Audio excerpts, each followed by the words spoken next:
I'm speaking with Jack Morley, advisor at Escala Partners. Jack, first of all, thanks very much for participating in the Inside Networks Alternatives Symposium. Thanks very much for having me, James. It's been a great event. Thank you. Alternatives, very large universe and getting even more broad and more diverse. How do you determine which portions of it are going to be most relevant for your clients? Yeah, it's a really good question. It really comes back to rebasing and reconfirming the objectives of a client. The universe is broad, as you stated, and it encompasses credit, equity, infrastructure, property, hedge funds, and they all act differently in different environments. So we really need to understand what our clients are trying to achieve to then really, zone in on which of those sub-asset classes are appropriate for them.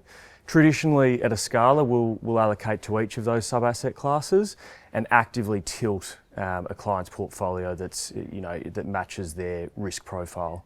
What are the things that clients most want to understand about alternatives?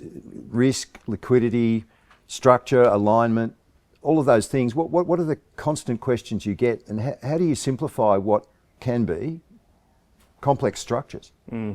I think the biggest shift or change for clients is that liquidity piece. You have clients moving from traditional asset classes like bonds and equities, where the market creates the liquidity. When you're moving into the alternative asset space, you're moving to a situation where liquidity or that liquidity lever is pulled by the managers. So, educating clients on what a lock-up structure is, what an evergreen strategy is, that's crucial in understanding the liquidity.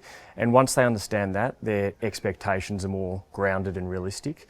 In terms of the structures, they are complex, they are different. But it really comes back to, again, that education piece, clearly articulating, is it an evergreen structure? Are you locked up for a period of time? How will this act in certain environments? So, I think education, solves complexity. So that's crucial.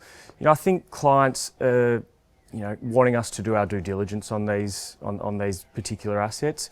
As you mentioned, it's such a broad universe and there are so many managers. We need to ensure that we're looking at people, looking at philosophy, looking at process and partnering with those right managers that fit our client base. Jack, alternatives often promise diversification, enhanced income, or just resilience for a portfolio. Given that, how do you then set realistic expectations with clients around time horizons and return profile?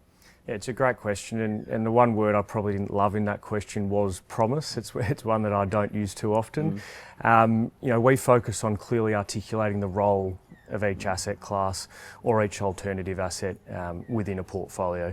Is it there for income? Is it a diversifier? Is it thematic? Is it a capital growth play?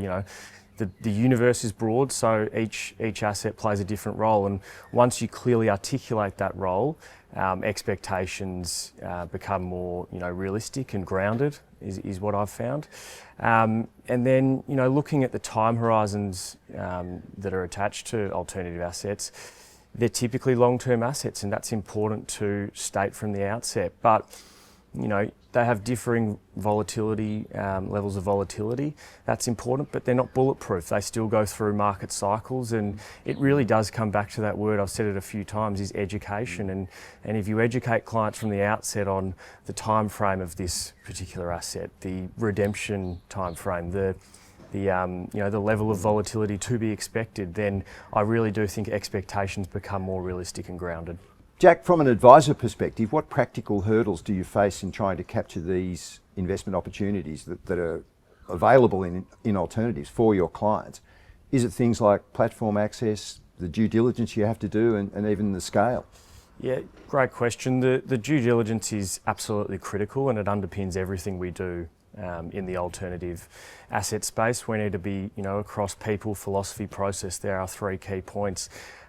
So, one thing I've learned at this conference is the dispersion of returns in alternative assets is very vast. So partnering with the right manager is critical.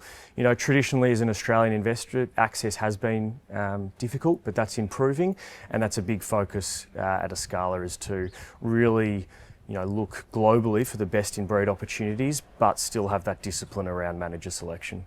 You've alluded a bit to this already, but by attending an event such as the Inside Networks Alternatives Symposium, what are some of the really key learnings and perspectives that you've come across that are really going to help shape you as an advisor in dealing with alternatives? Look, the event has been absolutely outstanding. The Inside Network do a fantastic job at bringing like-minded people together, and the alt space is a growing one, so I think it's a very important topic. It's great to hear other advisors' insights as to how they approach the asset class, and just gain, as much knowledge from the fund managers as we can, because you often can't get that on a 30-minute call, but you can get it over a 2-day conference. So I've loved it, I've learnt a lot, and I would promote it in every way I can. And we'll have you back after that. Jack Morley from Escala Partners, thank you very much. Thanks, James.